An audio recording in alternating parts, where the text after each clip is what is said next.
Well, you know, you have chosen a somewhat difficult case, you know, because one of the most difficult types is the intuitive introvert. Yes, you know. I have. The intuitive extrovert you find among hunters, bankers, gamblers. Yes. That is quite understandable. Yes. But the introvert the introverted variety is more difficult because he has intuitions as to the subjective factor, namely the inner world. Yes. And of course that is now very difficult to understand because what he sees are most uncommon things, and he doesn't like to talk of them. Yes. If he's not a fool, because he would spoil his own game by telling what he sees, because people won't understand it. Yes. For instance, once I had a patient, a young woman, about 27 or 8, and her first words were, when I had seated her, she said, "You know, doctor, I come to you because I have a snake in my abdomen." I said, "What?"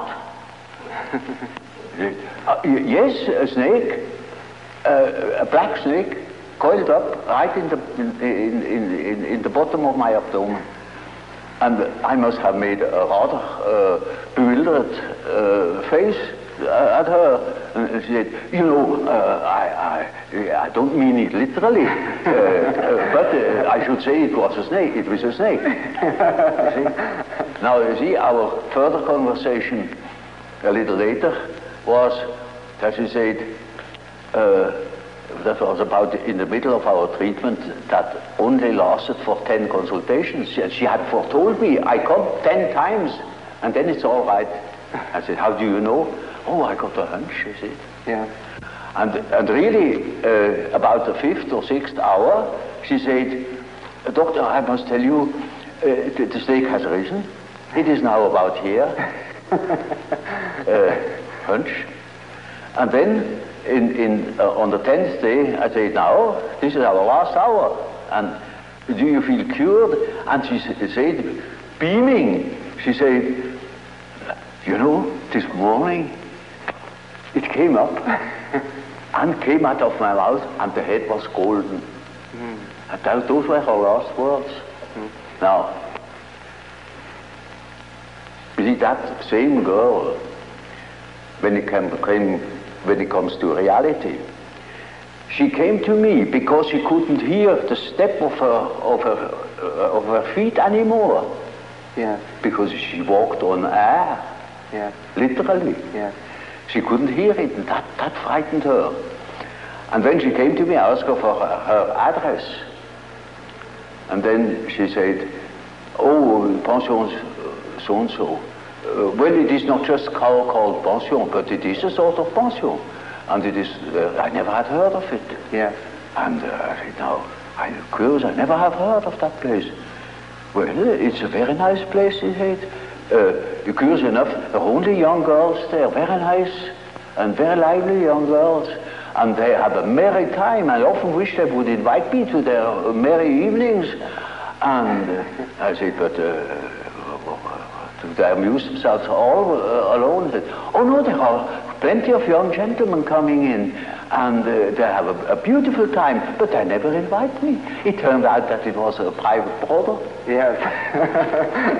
And she was a perfectly decent girl, you know, of a very good family, not from here. She had found that place, I don't know how. And she was utterly unaware that those were all prostitutes. I said, "For heaven's sake, you fell into a very dark place. You hastened to get out of it." You see, that was her sensation. Yeah. See, she didn't see reality, but she had hunches like anything, and they came off. Yeah. Now, you see, such a person cannot possibly speak of her experiences. Yes. Because everybody would think she's absolutely crazy. Yeah. I myself was quite shocked when I thought, for heaven's sake, is that case schizophrenia. Yes. Yes. Because you don't hear that kind of speech. Right. But she assumed that the old man, of course, knows everything, and he even doesn't understands such kind of language. Yeah. So you see, if when the intuitive, the introverted intuitive, Yes. would speak what he really perceives, then practically nobody would understand it. He would be misunderstood. And so they learn to keep things to themselves. And you hardly ever hear them talking of these things. That is the greatest advantage. But it is an enormous advantage in another way. Not to speak of the experience they gather in that respect, but also in human relations. For instance, they come into the presence of somebody they don't know, and suddenly they have inner images.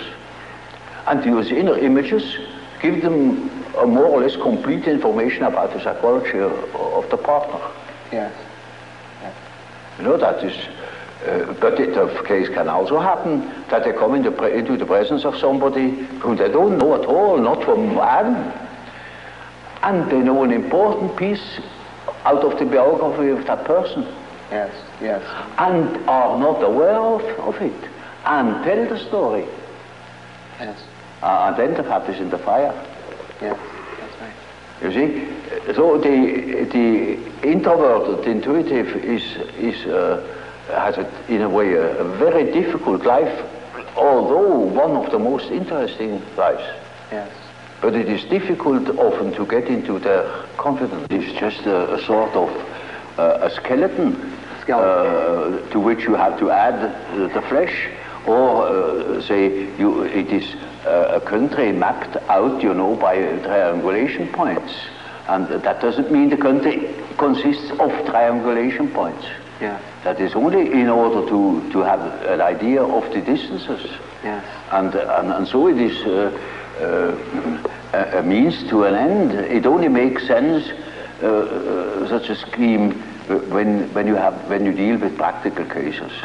Well, I told you that case of that intuitive girl, who suddenly came out with the statement that she had a black snake in the belly. Well, now, that is a collective symbol. That is not an individual fantasy. That is a collective fantasy. That is well known in India. For instance, she has nothing to do with India, but we have it too. It was generally human. But it's entirely unknown. So that I, even in the first moment, thought perhaps she's crazy. But she was only highly intuitive. It is in India known. It is the basis of a whole philosophical system of Tantrism. This is Kundalini. Kundalini serpent. I see. You see, and that is something known to some few specialists. Generally, it's not known that we have a serpent in the abdomen. But that is a collective, you see, that is a collective dream or a collective fantasy.